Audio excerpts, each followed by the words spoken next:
You know, there comes a time in every man's life when the blower motor goes out in his Jeep Cherokee.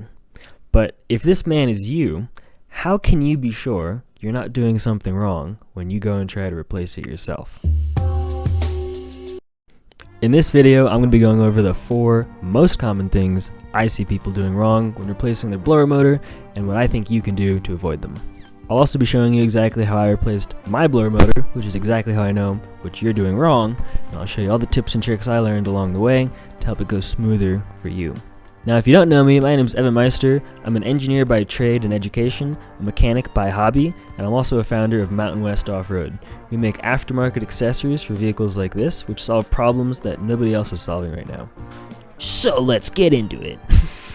Mistake number 1 that I see people making all the time when they're replacing a blower motor or really any other part that can be easily diagnosed is not diagnosing the part before you go and spend your money and replace it.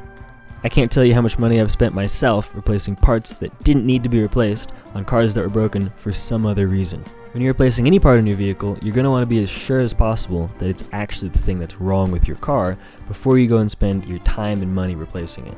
And that's as true for a blower motor as it is for your whole engine or your transmission or any other part in your car. That's why the first thing I'm going to show you in this video is how to quickly and easily diagnose your blower motor before you go and spend the money replacing it when it might be something else entirely. So the first thing I'm going to do is go into the vehicle here. I'm going to put my key in the ignition and I'm going to turn it to the second click, the accessory mode, where you can hear the fuel pump prime. From here I'm going to go to the HVAC panel right here. I'm going to turn it off, so I'll just set this to vent, for example, and then I'm going to turn my fan speed all the way up to high. What this is going to do is, through whatever circuits the Jeep has, it's going to try and send a 12-volt signal directly to the fan. If everything up to the fan is working, I'll be able to read a 12-volt signal at the actual fan itself. So leaving that on, next thing I'm going to do is come around here to the engine bay. So right back here, kind of tucked behind your washer fluid reservoir, you're going to find this little plug. It has a green and black wire going to it. This is the plug that goes directly to your blower motor. I'm going to fish this out here, kind of as much as I can. Now this tab on the back can be kind of tricky, so I'm going to actually use a screwdriver to kind of pry up on this back tab here. Just enough to get it over that hump, hopefully not enough to break it. Then I'm going to use another screwdriver to just kind of work this guy out until it's past that hump. And I can go back with my hand, just pull until it pops. Try and be careful not to damage this little rubber gasket. If you damage it a little, it's not the end of the world. Use your judgment. This is what prevents a short circuit from happening if any water gets in here. So you might also break this little tab. Some of these connectors can be pretty brittle. Again, use your judgment. If you think it's fine, it's probably fine. What I'm going to do now is I'm going to get my multimeter, I'm going to get some regular leads put on it, and I'm going to check for power between these 2 terminals. If you don't have a multimeter, you can use a test light. You would put the ground terminal on this end, and then probe it on this end to see if your test light lights up. That means you have some amount of power, although you don't know how much, so maybe if there's some inefficiencies, if your fan's not running as quick as it should be, you won't be able to tell that without a multimeter. Okay, so here's my nice old multimeter. I'm going to set this to voltage DC. Every multimeter might be a little different. In my case, I have a V and then 2 little straight lines there. The V with the little squiggly is AC voltage. So we're on a car. Cars use batteries and batteries output DC voltage. So anything on your car is going to be DC. Next, I'm going to take my 2 pins. I'm going to stick the red one into this pin that connects up to that green wire, and the black one onto this black pin here. In my case, I'm reading 12.4-ish volts, which is about what my battery is outputting without the vehicle running. So that means I am getting power here, which means all of my circuitry in the car leading up to this point is good. It's outputting what it should be. And then the connector that goes into my actual blower motor is getting power as it should be. That means my blower motor is not working correctly, so I need to replace it. Just a quick aside, if you are not getting 12 volts power here, you might want to look at your blower motor resistor. I can show you right there is your blower motor resistor. You can access the actual plug for it and replace it from inside the cab. It's just held in there with a couple screws. If your issue is not the actual blower motor, you might want to look into this. These go bad pretty frequently. I don't know if it's the case on these Jeeps, but a common symptom of a bad blower motor resistor is your fan only works at the low setting or at the high setting, or sometimes only at the high setting, because the high setting bypasses that resistor entirely. So if that's the symptom you're having, I would look at that first. They're like between 15 and 40 bucks depending on the car, depending where you get them. So pretty easy fix, and that's just 2 bolts under the dashboard. Or you can look at some of the controls in the actual HVAC panel. I'll go over those in a different video if and when I have an issue with them, or if there's enough interest in it, I can just show you how to do it. But for now, in my case, my issue is the blower motor, so I'm gonna go ahead and replace that. Mistake number 2. Now, I wrote this before I actually did the research to see how much the price difference was here, but the second mistake I constantly see people doing is buying parts from the brick and mortar parts stores before they're even checking online vendors to compare prices between them. Now, part stores can have some enormous markups for certain parts, like windshield wipers, for example. Online, you might be spending only like $5 for a windshield wiper, whereas in person, you could be spending as much as like $30. So I always encourage you to check the online sources first before you go and drop the money at a parts store, because the quality more often than not is just as good, and the price is substantially lower if you can afford to wait a few days for your part to come in rather than getting it the same day. I will admit, after checking, the difference for these blower motors is a little more modest. You might save $10 to $20 depending on where you get it and what part you want if you buy from a website like Rock Auto or CarParts.com in comparison with purchasing from O'Reilly's or AutoZone or Napa. So if you're here doing research for a project you think you're going to be taking on in a couple days, go ahead and finish the diagnostic process first, and then check the part stores online to see if you can maybe save yourself a few bucks, and then you can take that extra money and put it towards more repairs in the future when your Jeep breaks again next month. Where did I get my blower motor, you ask? Well, let's see in the clip.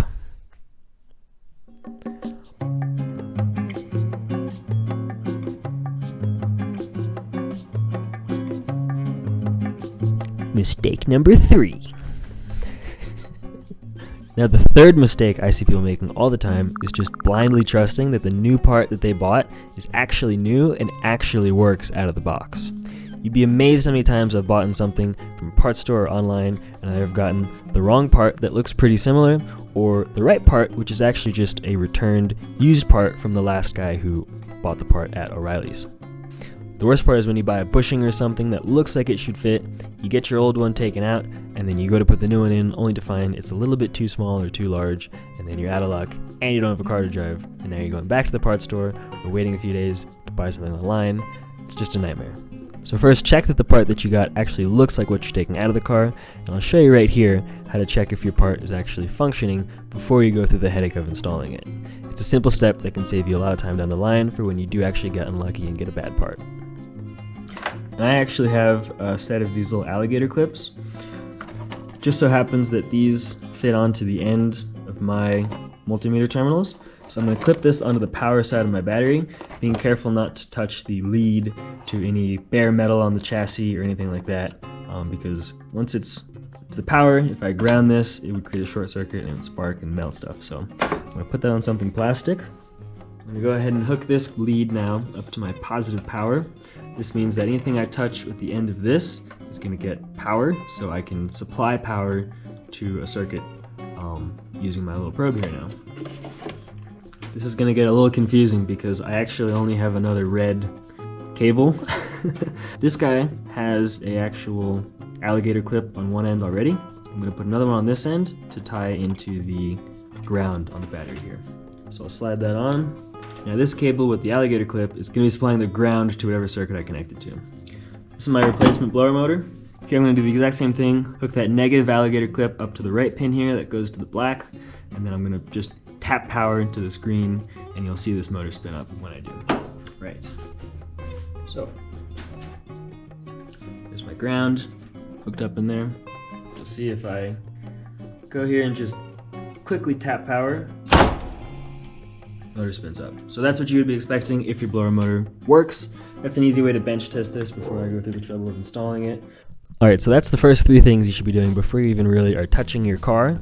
Now, I'm going to quickly show you the actual installation process. Once you've done all your checks, you're ready to go, you know your part's good, you know it's the right part that you're replacing, and you saved a few bucks buying online. I'm going to show you how to actually replace it. It's pretty simple, so hang tight and we'll show you that process right here. Alright, so now that I've determined my blower motor is the thing that I have to replace, I'm going to go ahead and get that done. First thing I'm going to have to do is take my washer fluid reservoir out and just sort of set it to the side. Before I do this, I'm going to shut off my ignition so I don't drain my battery, and I'm going to turn off the heat so I don't accidentally plug this thing back in and then have it spin up when I'm not ready for it. Take my key out, don't lock myself out. Now I'm ready to actually replace the blower motor. Okay, so this is pretty simple. To take this reservoir out, you gotta kind of move this wiring harness. You can see that there's two 10mm bolts back here. We're just gonna unscrew those.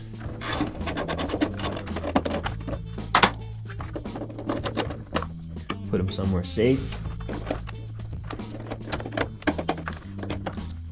Next is one 12mm bolt down here, which is actually kind of like a stud.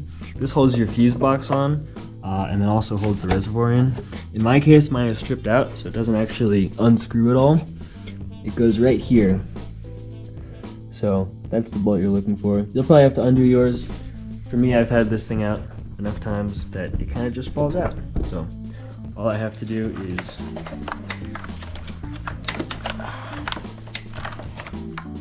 shimmy it. I'm gonna move this little hose back here first. I'm not hooked anymore. Get around the loom. I'm gonna unplug this at the top. This is broken for me. And then I'm gonna slide this guy out. Kind of maneuver it around my loom here. And then without unplugging anything else, I'm just gonna set this aside kind of on top of the rest of my hoses and stuff in the engine bay here. This is your blower motor. This is what we're gonna be replacing. There's just 3 little screws here, 1 on the top and then 2 on the sides. These are actually all going to be 1/4 inch. Oops. If you don't have standard sockets, which I know some people don't, 1/4 inch metric equivalent is actually 6.5mm. They do make 6.5mm sockets. Pittsburgh sells a socket set that has them, but usually you're not going to find a 6.5mm socket. You're only going to find 6 or 7. So now might be a good time to pick up some 1/4 inch sockets. You may also have trouble getting some of these at the bottom. I actually had to bend the corner of my firewall right here. I just took a pair of pliers and kind of bent it away. That allowed me to get a socket with an extension right through like that. And then I can kind of start to spin it. If you live in the Northeast, these might be really rusted. If you're not able to get them or if they round off, feel free to try and maybe cut them off with some sort of grinding wheel or a Dremel disc or something like that. You might have to replace them if they're totally stripped out. You can also try using some pliers or some vice grips. Those might work. In my case, I used to live in the Northeast. I don't anymore, and I guess the luck has come with me because I no longer am having issues with strip bolts. So I'm gonna get these unscrewed. I'll come back to you when I have them all out. So I've gotten 2 out of the 3 bolts out of here. This one in the corner, like I said, is kind of hitting the firewall. For this last screw here, I actually had to kind of bend it up around that firewall and unscrew it that way. I also had to push this back just a little bit while I was doing it with a pry bar, and that let me kind of clear enough. You might have to fiddle with it. It's a silly design, but if yours came out easy, good on you. There's also this little rubber drain that comes out of the bottom of this blower motor. You're just going to take that out and kind of tuck it behind the motor as you remove it. So now I just got to kind of shimmy this guy out. This is that hose. I'm just tucking it behind this metal piece. Pull the rest of this guy out. Like so. I'm going to go ahead and get my new part all ready. You remember that big hole that drain port went into? That goes facing down, which means this little screw is going to be the one facing up. So I'm going to fit this guy in here, just how the last one came out. Just like that. Once I have that all lined up, I'm going to get one of the screws in just by hand to kind of hold it in place. I'm going to start with the top one here, going through that little rubber gasket and just kind of fishing until I can feel the threads catch, which is right there.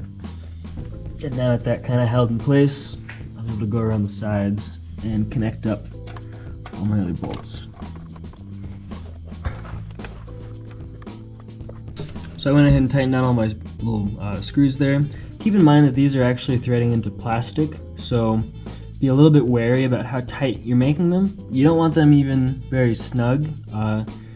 They only take like maybe 3 foot-pounds of torque.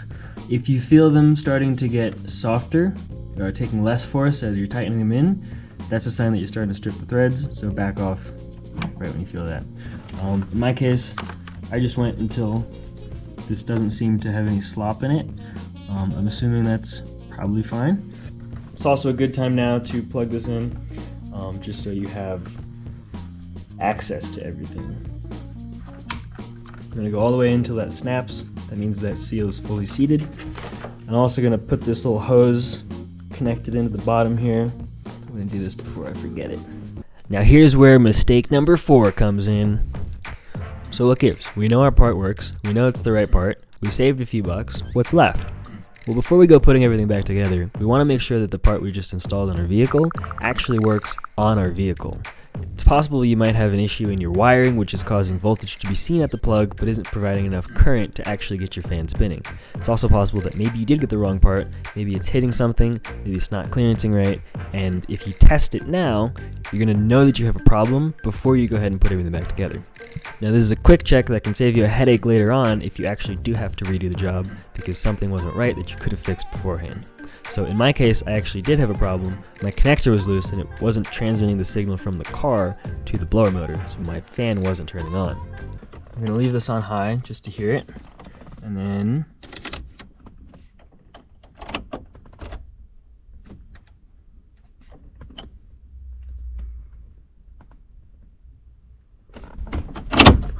Now I was able to fix this while I had the washer fluid reservoir out of the way, which was a lot easier than having to fiddle with the wires with that reservoir and the other parts back in the way of the plug. Now we're gonna go vent. It's blowing. It's great. Alright, now that we know everything is working on the vehicle, all we have to do is reassemble that washer fluid reservoir, route the cables and the hoses, and get everything buttoned up. Now this process is just the reverse of how you took it out. You'll see on screen here so you have a better idea of how I'm doing it. Again, in my case, I only have the 2 screws at the top. You'll have the one at the bottom to worry about. But mine is stripped, so I can't screw it in and out. So, lucky me. Snake that over. Snake this through.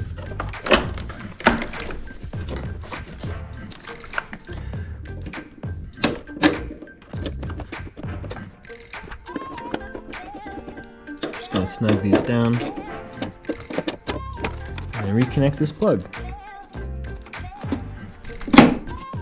There you go.